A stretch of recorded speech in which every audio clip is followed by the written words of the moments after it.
Welcome back to the Mrs. Flood Identity channel, where 75% of my content now features Mrs. Flood. You know, when I had the idea to make 3 Mrs. Flood videos back in August, it sounded like such a great idea that would only take me 4 weeks and be my Dark Knight trilogy of Mrs. Flood videos. It'll be great, I thought, as I made a Christmas video in August. Anyway, that was 4 months ago now. That video bombed, and it's feeling more like the Emoji Movie trilogy than Batman.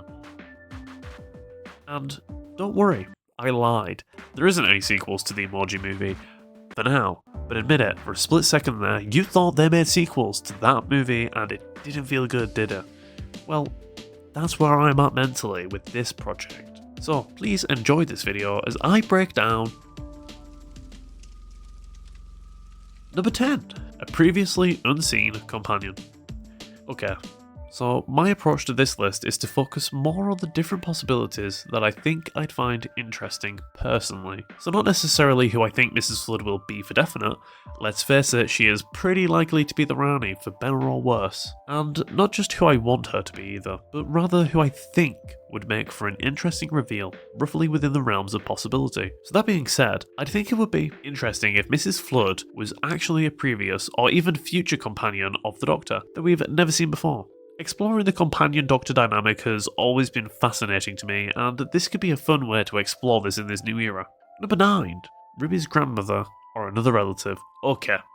Probably not the most exciting or original idea, I know. It would kind of undo the Ruby's important because we made her important narrative. Well, that might not necessarily be a bad thing, but not get into that. However, to subvert this and flip it back on its head like this would take me off guard and would help explain Mrs. Flood's connection to Ruby. I admit it's not my strongest suggestion, so I'm going to swiftly move on to number 8, the Valeyard.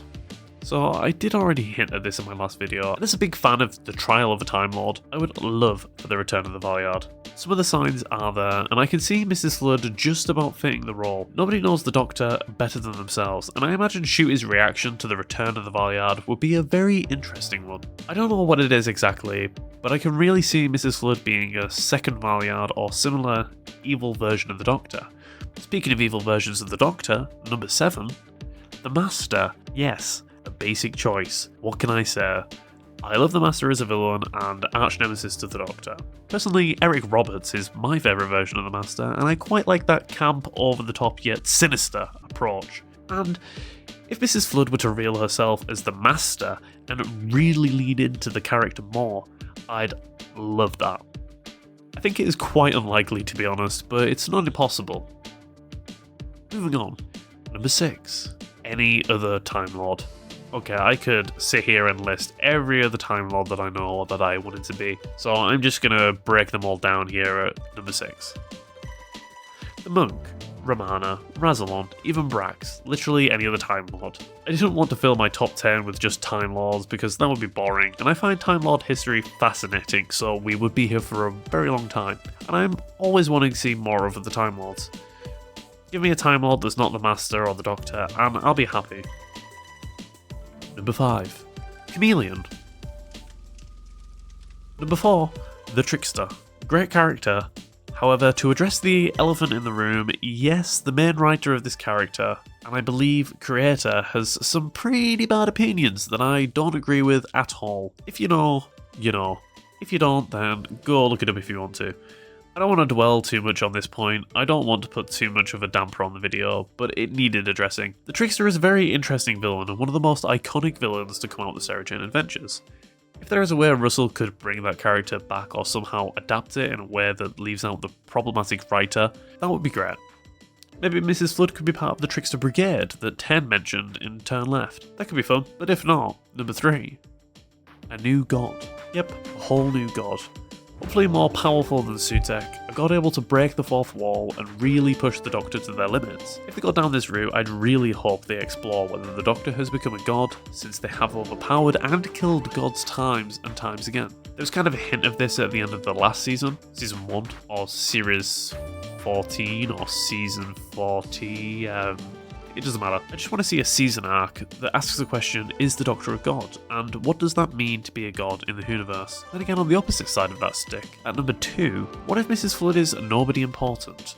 What if Mrs. Flood is only important because we made her important? Nah, I'm kidding. That's not what I mean at all. Hoping for a completely new character, not a god, not a returning villain, but what if Mrs. Flood is just a whole new character? Interesting, fully original character that stands by herself. I have many issues with parts of the Chibnall era, but what I really admire about Season 11 in particular is the original villains, like Tim Shaw. I liked that. I want to see more of that. That being said, I have saved my number one spot for the character that I'd most like to see return to the show, which leads me on to number 1, the Master, but probably not the one you were expecting. Prior to the Master's first appearance in the 1970s during the Pertwee tenure, there was another villain from the Troughton years of the late 60s in one of my favourite serials, The Mind Robber. This villain rules the land of fiction.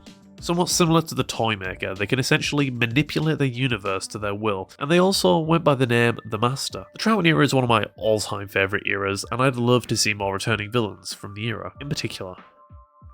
The Mind Robber ranks highly in my books, and if you haven't seen it, I'd highly recommend it.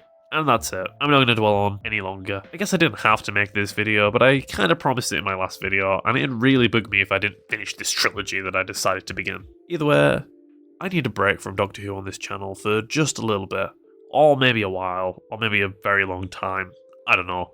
I'll probably make my next video about something like, I don't know, cheese.